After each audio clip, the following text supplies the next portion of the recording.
How much does it cost to join a gym? In today's video, we're going to be looking at membership costs from both the UK and across the globe and discussing whether or not it's worth paying the extra or if you should just look to take the savings where you can get them. So let's take a seat and run the numbers.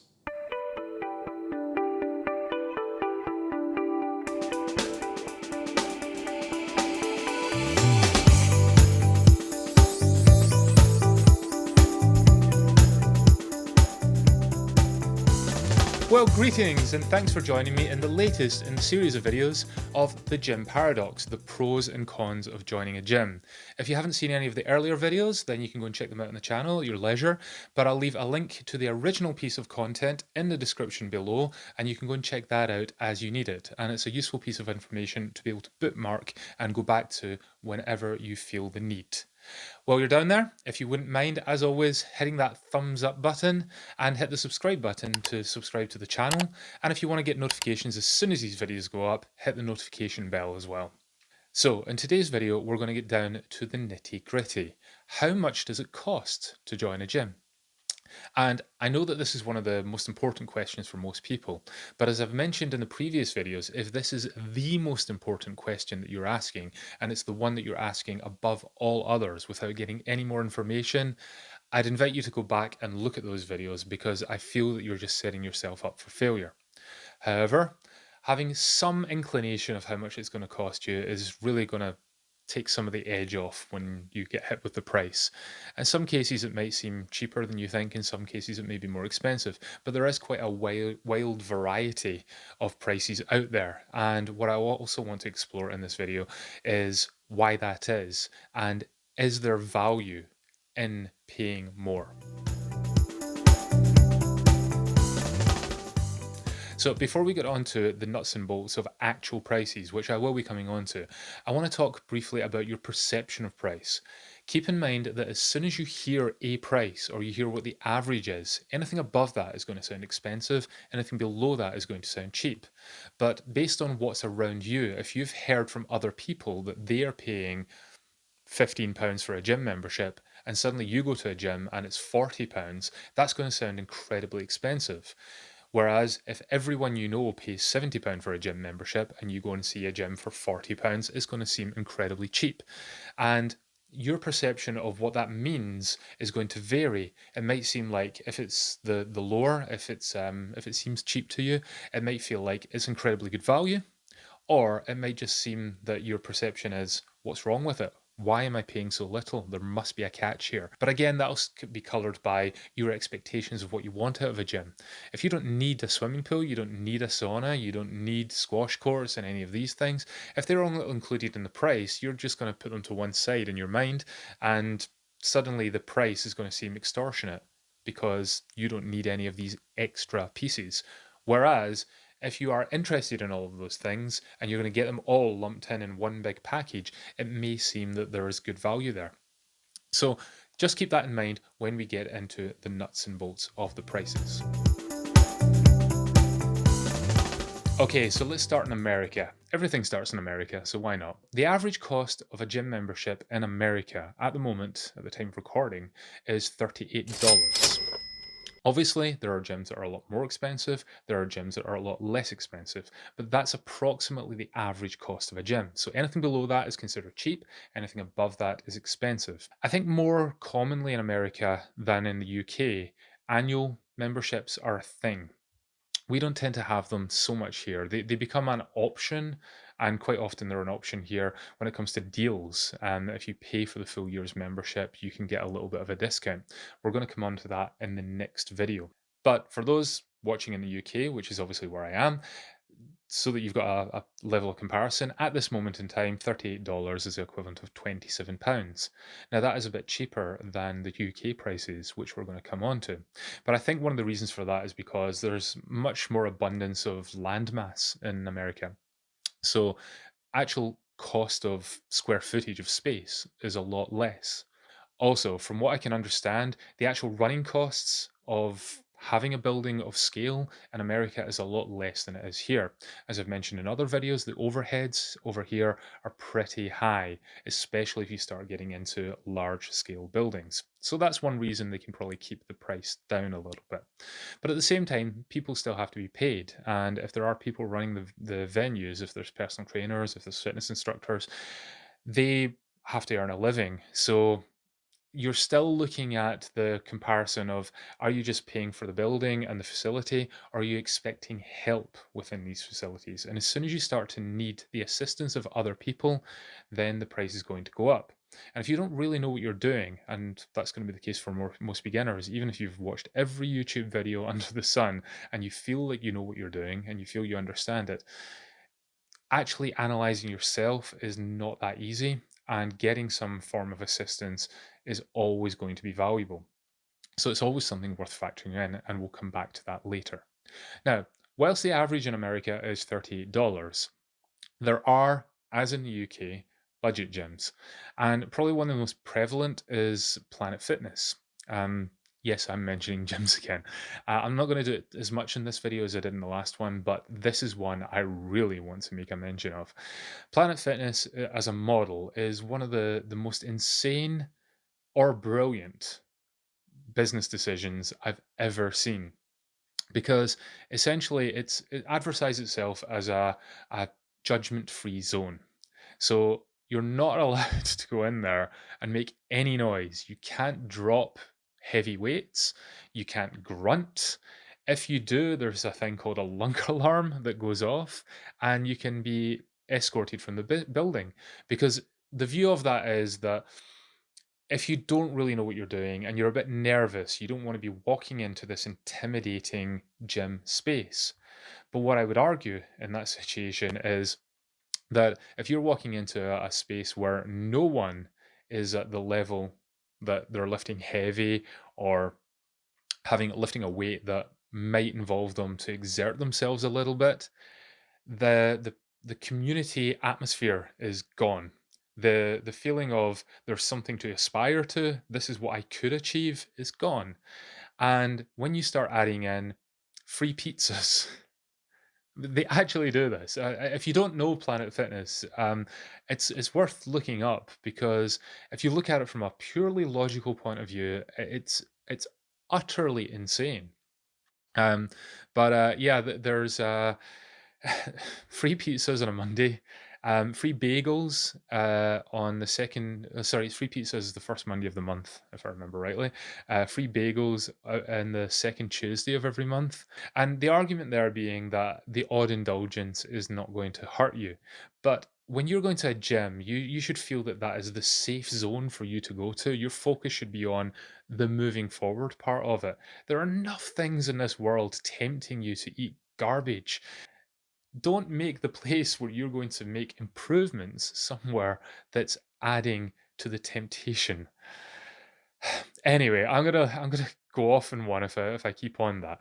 But the point being that the prices of Planet Fitness are down near the sub $20 mark. I think it depends on whether or not you have a black card, or if you've just got a standard membership. I think you're down as low as actually $9.99.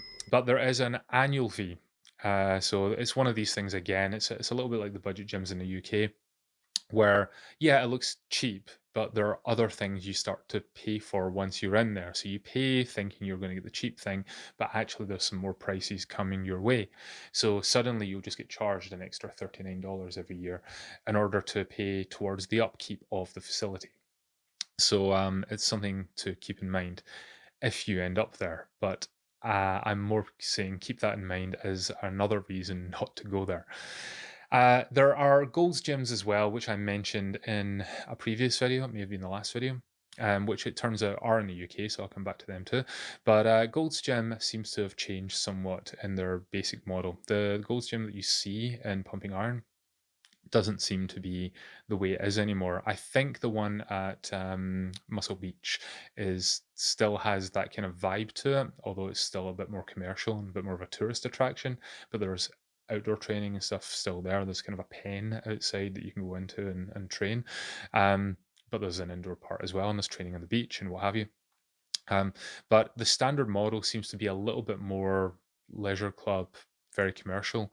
They have classes, they have spin classes, Les Mills type classes. There are rafts of treadmills and cross trainers and what have you, as well as the weights area, which is a lot less spit and sawdust than it used to be. So it does seem to be that that is a lot more of a commercial model. And it errs on the cheaper side of average, starting at about $27. So, yes, it is an option, but I think if you're kind of watching Pumping Iron and then you're thinking that's, oh, I'd love to train in a gym like that, and you head down to your local Gold's Gym, it's kind of it's played off its brand and it's made it much more commercially viable than it used to be, which could be seen as a good thing, but I think it loses some of the atmosphere and the the thing that made it special, really. Okay, so moving on to South Africa, the reason that I'm looking at that as a venue is because, well, I have ties there. So um, I've been in gyms in South Africa. My wife was a member of a gym in South Africa because that's where she's from, and I have family that are still there through my wife's side of the family. So I am aware to a large degree of how the model works in South Africa. And it is somewhat different than you're going to find here or in the US for that matter. It does seem to be that it's monopolized to a large degree on the franchise style gym through Virgin Active. Virgin Active seems to be the place to go. If you're going to go to a large commercial gym, it's likely to be a Active.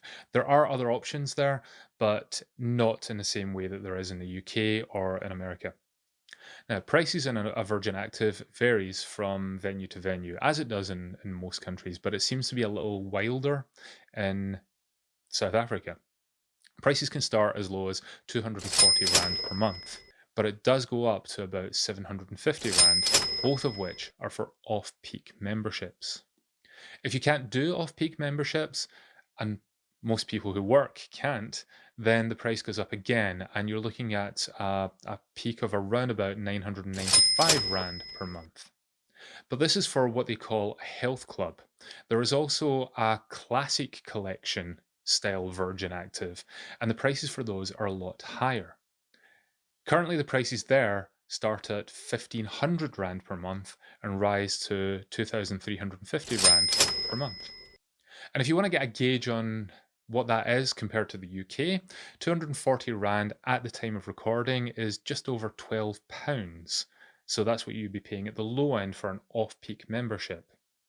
At the top end, the 2,350 Rand per month is just short of £120 per month.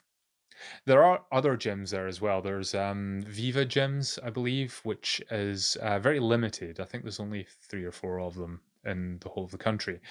And there's also a Planet Fitness. Now, what I don't know about Planet Fitness in South Africa is it the same as the one in America? I don't think it actually is. I don't think they do the whole pizza on a Monday, that kind of thing. I think it's just another style of gym, a little bit down market. I think it's supposed to be from the Virgin Actives, but a little bit more affordable. So I think it's kind of a similar model to some of the chain gyms that we have over in the UK.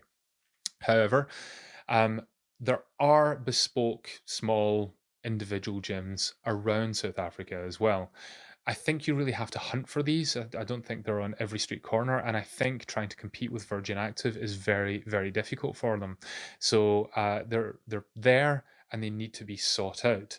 But I think if you were looking for a place, spending the time looking for these styles of gyms may well be worth your while.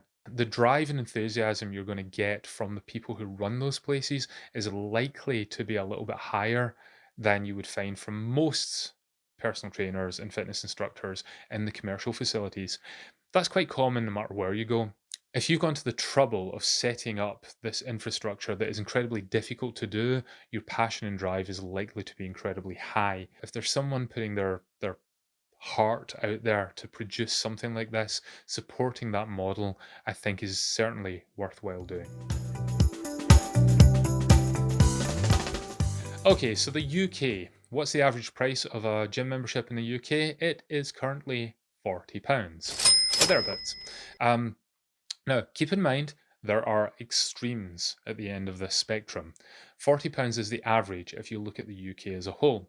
And some of the gyms in London in particular are going to pull that average up a little bit. Although not as much as with some of the other services and things that you would find in London. It's not as crazy as you might expect. And because they're landmass is at a premium, then you're more looking at sacrificing space. So you're probably going to get a smaller venue rather than a higher cost of your membership.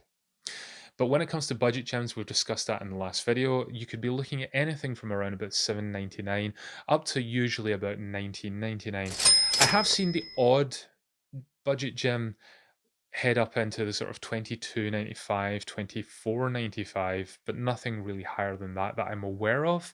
But if you're aware of a budget gym, as in a exercise for less, or a pure gym, or a gym group, or a JD gym, or something like that, that's more than about £25 a month, hit me up in the comments, let me know, because I'd be interested to know what that venue is. At the other end of the spectrum, you've got big leisure clubs, for example, David Lloyd's. David Lloyd's average starting price is about £95 a month. I think it's actually 96.50 for most people. You can get corporate memberships as well, and that's going to bring the cost down to about £76 a month. And if you then start bolting some more content onto that, or some more facilities onto that, then you could be heading up as far as about £140 per month. Now, that's something I'm going to come back to. But just to look at another example, there's CrossFit. CrossFit's obviously hugely popular in both the US and the UK.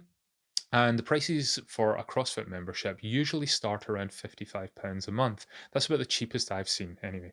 The top end of the spectrum, when you go to London, you're looking at maybe £250 per month. So there is a big disparity there, but that is mainly London centric. The average cost of a CrossFit gym in the UK is about £80 a month. However, usually when you join, there is a beginner's starter pack, which means that you're going to get a little extra coaching to show you how to do certain lifts and things that are going to be involved in the programs. And if you want that, then quite often you have to pay a little bit extra for that too. So it's usually £5 to £10 extra per month while you're in that program. And as I understand it with CrossFit, you can use the gym, but then there tend to be workout of the day style classes on every day, and they're quite often at popular times. So if you want to go in and just do your own thing, trying to work around that is not going to be particularly easy. You're really expected to take part in the WODs. So there's quite a big disparity there in price. You're starting way down at £7.99 a month, and you're going all the way up to £250 a month. And there are some other venues that are a bit more exclusive, that really are exclusive little clubs that may be a little bit more than that, but you're likely to be getting some form of training along with that as well. But why is there such a big disparity? Well, again, some of that's going to come back to the location. It costs more money to be in a major city centre venue than it does to be in the outskirts of a city or in the suburbs. It just costs more for land. So the people that are opening the facility are going to pay more either in rent or in buying the land and paying for the building in the first place. But there's also what you get for it. In most budget gyms, you're looking at gym equipment. And as we discussed in the last video, it might be not the greatest quality gym equipment, especially if you intend to lift heavy. Still at that cheaper end, you've got council run gyms. And council run gyms tend to look a little bit more like leisure centers. So if you're comparing a council run gym to a budget gym, you're making a poor comparison. You should really be comparing a council run gym to a leisure center, like a David Lloyd, a Virgin Active, and Nuffield, that kind of thing, because they do tend to have things like swimming pools and potentially saunas, maybe some other classes, yoga classes, that kind of thing, cafes, and all those kind of things that you might find in a standard leisure center. So that's more where the comparison should be, and they are generally cheaper than those leisure facilities. But as with budget gyms, they tend to be an awful lot more crowded, mainly because they're cheaper. When you got up at that top end, so for example, the David Lloyd model we spoke about earlier, David Lloyd is a tennis player. So The venues tend to have tennis courts, and within it as well, you get things like squash courts, saunas, swimming pools, quite often there's creches, and the brasseries or the cafes tend to be very sort of high quality compared to some of the other gyms that you would find, and there's an awful lot of space for people to congregate. It does tend to be a place where people go just to meet up. So if you're looking for a social club, somewhere just to go and meet with people, have a game of tennis, hit the gym occasionally, pop into the swimming pool, have a sauna, and that's really what you're looking for, then David Lloyd's could be great value for you. But if you're actually serious about making changes in the gym part of the facility, then most of your time is going to be spent there. And when you realize how little of the space that takes up and how many members there are potentially vying for space in there, suddenly that value doesn't seem quite the same level. So if you want to get the best value from a gym, then really, as I've said in other videos, you should be doing the prep work beforehand. You need to walk in knowing what it is that you want from the facility. Are you just looking for cheap for the sake of cheap? Are you just looking for a gym that happens to be close to you? Or you're really driven to change?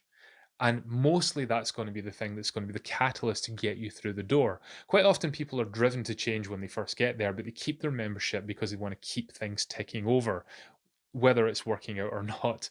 They just keep that membership and every now and again drift back into it again and start doing some things. Or you meet some people in there and it becomes a community thing and you're just sort of turning up and going through the motions. But if you really want to make a change, then to get the most out of the facility, you should understand yourself before you walk through the door. That means understanding your limitations, understanding the hurdles that are facing you, and then assessing whether or not this venue is capable of delivering what you need at this moment in time in order to overcome those hurdles. Now, this is something I spoke about in the very first video in this series, and I've dipped back into it as the videos have gone along, but it is crucially important and it's something absolutely worth your time.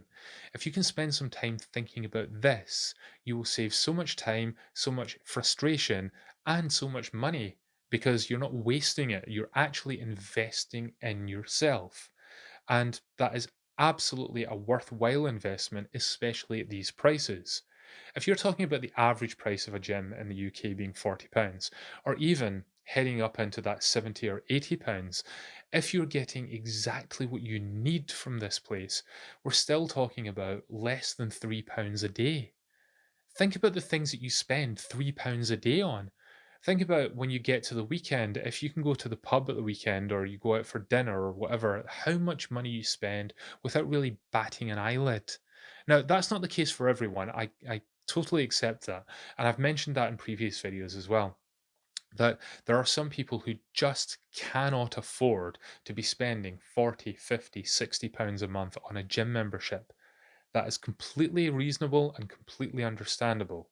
But it is not then a saving to go and spend £20 or £10 a month on something that is of no value to you. So it is always worthwhile spending some time assessing what it is you need before you make the decision to go and invest in a facility. And once you've been in there for a while, if you've been to a gym for many, many years and you've always kept paying your membership, every now and again, taking a step back and assessing what is it I need right now, and then evaluating whether or not this facility is still delivering what you need, or if there's somewhere else or another service that would better serve you at this moment in time. And as I said in the previous video, if you're still hanging on to a budget membership simply because it's cheap, but you aren't going, you're constantly giving yourself reasons why you'll go back next week or next month. You've got this project and you just want to get it finished. There's a big thing going on in your personal life just now. Once you get over that, then you'll head back. Ultimately, you're finding reasons not to go. And you're probably finding reasons not to go because it's not really suiting what you need. But what you are doing is you're continuing to vote for the model. You're continuing to say to the people who set up these models, this is what I'm willing to pay for. I'm willing to put money down and back this business model. And if that's not the case, if you're the kind of person who complains about the crowds, who gets frustrated when things are broken, gets annoyed that you're not getting the help that you need, but you're continuing to pay, you are not doing yourself any favors. Now, as a personal example, I owned a gym for 9 years. And in running that gym, we tried to set up a very high end style model without over investing in things that looked flashy for the sake of being flashy. It did the job. It did the job it needed to be. It gave people the space that they needed. We had a model for a booking system that ensured that we were never overcrowded and everyone could always get in and do the style of training that they wanted to do at any given time. The most common membership was a little below £60 a month. There were cheaper memberships, but most people opted for the just below £60 a month option. But keep in mind, we had about 5,000 square foot, and we only ever allowed at our peak 7 people in at any given time. Now, keep that in mind when you compare to the last video when I was talking about budget gyms who tried to sign up 1 member per square foot. Technically, they could all turn up at the same time. Highly unlikely, but technically every member could turn up at the same minute of every day. We had a booking system to ensure that didn't happen. And we also had a cap on the members to ensure that we never made it to a point where people were getting frustrated and couldn't get booked in. So that was the model we were running on at the time. Now, we had someone who came in from another gym. We had a look around the place and chatted over what it was the person needed. And when we sat down, he used the phrase, "This is the best gym I've ever been in." So then we sat down at the end of the walk around to discuss membership options, prices, and that kind of thing. And he was so keen. He was so up for it until the price came up. And when I mentioned the prices, clearly what he was going to be looking for was that almost £60 a month option. And he was tempted. You could see he was tempted. He was ready to sign, and then he said, "Actually, well, I need to give notice at my other gym, and I'll be there for at least another month. So I'm going to go and give the notice at that gym, and then I'll come back once the notice has run out, and I'll start then."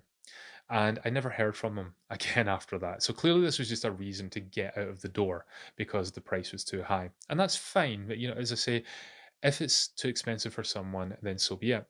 But I didn't know which other gym he was at until about 5 or 6 months later, I think it was. Someone from my gym mentioned that they had been on a Facebook group of a gym that they used to be a member of, but they were still part of the Facebook group. And somebody had been on there talking about the equipment that was in the gym that they were in. Now, the gym they were in is a council run gym. It's not a bells and whistles council run gym. As far as I'm aware, they don't have like a swimming pool or anything like that. It is literally just a gym. And the cost of it is, if I remember rightly at the time anyway, it was £36 a month. So it's cheaper, almost half the price of our facility. But when you think about it, really, it was about £23 a month less than we were charging, which is less than £1 a day of a difference. Okay, now that may be a lot to some people. Again, I completely accept that. But bearing in mind that he was walking in saying that this was the best gym he had ever been in, and it was the best he'd ever seen, that those were his words, keep that in mind. What he was on the Facebook group was asking the venue, do you ever have any intention to get in a squat rack and a barbell? This is a gym that had no barbells and no squat racks. That was the opening gambit. He then went on to say, the Smith machine is all well and good, which it's not. Um, but the Smith machine is all well and good, but it would be good to be able to squat properly. And the reply came, we don't have any intention to get a squat rack or a barbell in at the moment, but we will take your comments on board when we're looking at future upgrades. To which the member of my gym then commented below, you should check out Dynamic Core Studios, which was the name of my gym. It's just up the road, 5 minutes up the road. It has all the barbells you're going to need. It has squat cages, squat racks. You'll never want for a bar in that place. To which his reply was, oh, thanks, I've checked that place out though. Extortionate. extortionate. Now, again, people are entitled to their own opinion, and I'm not bitter about it. I just feel I feel bad for the person because this person clearly wants to make a difference, and they are in a facility that is not catering to what they need at this moment in time. Now, whether they ended up in our gym or some other gym, the idea that this person clearly felt they needed a barbell and a squat rack, and the facility they were in did not provide one, is pretty hard going. Now, this was some years ago. I think we're going back maybe about 7 years from today. And at the time, I don't think there was a local budget gym. There is now, but it's more the mentality that I'm trying to get across here. The idea that you're going to stick out a place paying £36 a month when they don't have the equipment that you want, and you're not willing to pay an extra 60 or 70 pence a day to be able to get the equipment that you clearly need, to me is insanity. Even if you didn't join us, at least cancel your membership in the place you're in. Do something else because they don't have what you need. There is something else out there. And if you go and look for it, you will find something else. Maybe you have to travel an extra 10 minutes to be able to get to it. Maybe it's £2 or £3 more expensive, but there's bound to be something. Don't sacrifice for cheap. So I already mentioned earlier in the video that sometimes when you join a gym, the membership cost or the monthly cost is not the only price you're going to end up paying.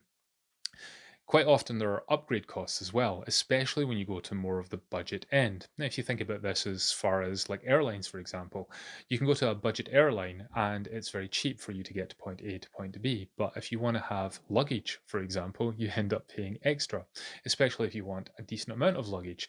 If you want drinks or food when you're on the plane, you end up paying for that as a separate cost. Whereas in other airlines, you get that all as part of the service. So trying to weigh these things up is not as straightforward as seeing what the one cost is versus the other. It's the same with gyms. So when you walk into a budget gym, yes, you can pay the small amount of money each month, but that just gives you access to the building and you have to crack on. And in some places, they may have off-peak memberships, on-peak memberships. There may be a commercial membership and what have you, and these vary the prices wildly. But as I mentioned in the previous video, when it came to budget gyms, these costs can start to spiral up the way. So for example, in the last video, I talked about the idea that if you went to a class, a basic class, as part of your membership, it may be difficult to get into, and sometimes the quality is deliberately downgraded a little bit because there are premium level classes that you can pay extra to go to, and they obviously want to encourage you to spend more. Add to that the cost of help. Now, this is something that I have mentioned in the previous video, but I had one of the comments below mentioned by John. Thank you very much for your comment. Who was a personal trainer who worked in a budget gym, and he had some choice words to say about the model. So you can go back to the previous video and look at the comments if you want to see what he had to say. But he brought up something else as well, which is the idea that if you want help in a budget gym, you're likely to going to hire a personal trainer. If you're going to hire a personal trainer, there's an outlay there. Keep in mind you're in a budget gym, you are going to have to then pay from the less than £20 a month, hundreds of pounds to be able to hire a personal trainer. It depends on how you go about hiring them, but what they do tend to have, and whether you applaud this or not, what they have is a fixed model. It used to be there was a fixed price. Personal trainers could only charge one price. Now they seem to have widened it into a zone where personal trainers can charge anywhere from, in the ones that I'm aware of, £25 to £35 an hour. One of the reasons for that, and I understand this reason, is to ensure that people aren't just undercutting one another within the facility and making it difficult for each other. Oh, well, they're 25, so I'll go 20. Oh, God, he's gone 20. I better go to 10. And it becomes another race to the bottom, which is kind of ironic given the model that the actual membership is. And that is a race to the bottom with other gyms usually. But that being the case, then it does mean that you are going to have to pay within that zone in order to get a personal trainer. Now, the point that John made was that you could potentially get a personal trainer not within the facility who would do you a better service or would deliver you a better service than the ones that you're finding within the facility, and it might cost you less. Plus, you don't have to pay the membership because you might be going to that person's venue, or you might be training outside, or you might be training in a garage, or that kind of thing. Now, we could discuss this at length, and I probably will do in another video. I do have an article on the website on when not to hire a personal trainer, so you can check that out if you wish. And I do cover this kind of topic in there already. But the one thing I want to point out is the fact that when you have to pay for the extra things that you need, you should really take the time to factor all of that in beforehand. You may walk in thinking, I'm not going to need a personal trainer, and then 3 weeks, 4 weeks into it, you're struggling, and now you're going to go and hire a personal trainer, and you're going to hire the ones that you've seen around because you're in the venue already, and that's what you're going to buy into. But whenever you're making a change like this, it is certainly worth taking that step back, having a think about what do you need right now, and exploring all the options, not just the options within your little sphere or your little bubble that you are living in at that moment in time, because there may be better out there for you. So I hope that gives you some insight into how much it's going to cost you to join a gym. But keep all these extra things in mind. There could be additional costs. You might need another service once you're in there, or the facility you're looking at, just because it's local to you or it's cheap, as we discussed 2 videos ago in cheap gyms near me, it might not be the best facility for you at this time. You're investing in yourself. Make sure it is a good investment. Don't just buy something because it's cheap. It is never going to serve you well in the long run. It may feel easy to part with your money because it seems to be offering you what you might want, but so does playing the lottery every week. You can buy a ticket, it may make you a millionaire, but it's probably not going to. But people play it anyway because it just might pay off. You might be the one. And that's true of gyms as well. But really, do you want to be playing the lottery with your health, your fitness, and your well-being? Keep in mind what I said at the start, that your judgment is likely to be colored by the information you already have. I'd invite you to take some time to step back from all of that and always assess what the value is that you're getting from that facility at any given time. But in order to improve in that situation, sometimes deals and special offers come up. And that's what we're going to be discussing in the next video. Are these special offers really all that special? Or is it just a smokescreen to make you buy? But until then, if you've got any comments to make about anything that I've said today, please stick them down below and remember to hit that thumbs up button while you're there. But until next time, stay healthy, stay awesome, and I will see you in the next video. Bye for now.